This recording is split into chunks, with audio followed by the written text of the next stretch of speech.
വീട്ടിലുള്ളത് എപ്പോഴും സന്തോഷമുള്ള കാര്യമാണ് അല്ലേ? അവരുടെ കളിയും ചിരിയും തമാശയും അടി ഇടിയൊക്കെ ആയിട്ട് വീട് എപ്പോഴും ഓണായിരിക്കും. ഈ കുട്ടികളെ എപ്പോഴെങ്കിലും നമുക്ക് ഒറ്റയ്ക്ക് നോക്കേണ്ടി വന്നിട്ടുള്ള സാഹചര്യത്തിലൂടെ കടന്നു പോയിട്ടുള്ള കാര്യം നമ്മൾ ആരെങ്കിലും ഒക്കെ.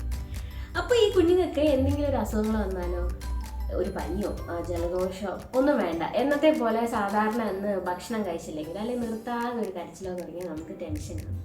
ഈ കുട്ടികളെ ചിലപ്പോൾ എപ്പോഴും നോക്കുന്നത് അവരുടെ പേരൻസ് മാത്രമായിരിക്കണമെന്നില്ല. ഇപ്പം നമുക്കറിയാം എല്ലാവരും ജോലിക്ക് പോകുന്ന ആൾക്കാരാണ്, മറ്റു പല തിരക്കുകളുള്ള ആൾക്കാരാണ്. അപ്പം പാരൻറ്റിങ് ശരിക്കും അച്ഛനമ്മയും മാത്രമല്ല, ഇപ്പം വീട്ടിലെല്ലാവരും കൂടെ കൂടിയിട്ടായിരിക്കും ചിലപ്പോൾ കുഞ്ഞുങ്ങളെ നോക്കുന്നത്.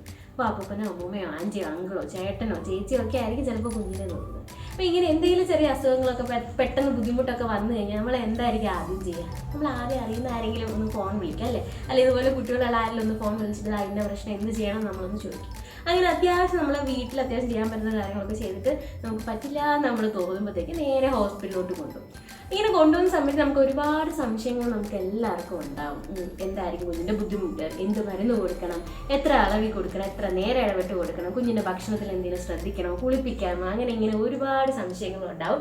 ഇതെല്ലാം ഹോസ്പിറ്റലിൽ ചെല്ലുമ്പോൾ ഡോക്ടറിൻ്റെ അടുത്ത് ചോദിക്കണം എന്നൊക്കെ വിചാരിച്ചായിരിക്കും നമ്മൾ പോകുന്നത്. പക്ഷേ ചിലപ്പോൾ അതൊന്നും ചെയ്യാനുള്ള സാഹചര്യം ഉണ്ടായിരിക്കത്തില്ല, ഹോസ്പിറ്റലിൽ നല്ല തിരക്കുമായിരിക്കും. സോ ഇതൊക്കെ ചോദിക്കാൻ നിങ്ങൾക്ക് ആരെങ്കിലും വേണ്ടേ?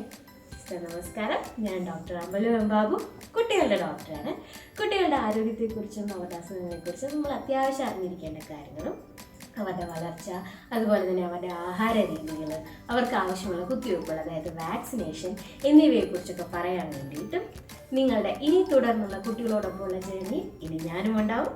So welcome to my channel കുട്ടി ഡോഗ് വിത്ത് കുട്ടി talks. So subscribe my channel and stay tuned for more videos. Until then, take care and bye bye.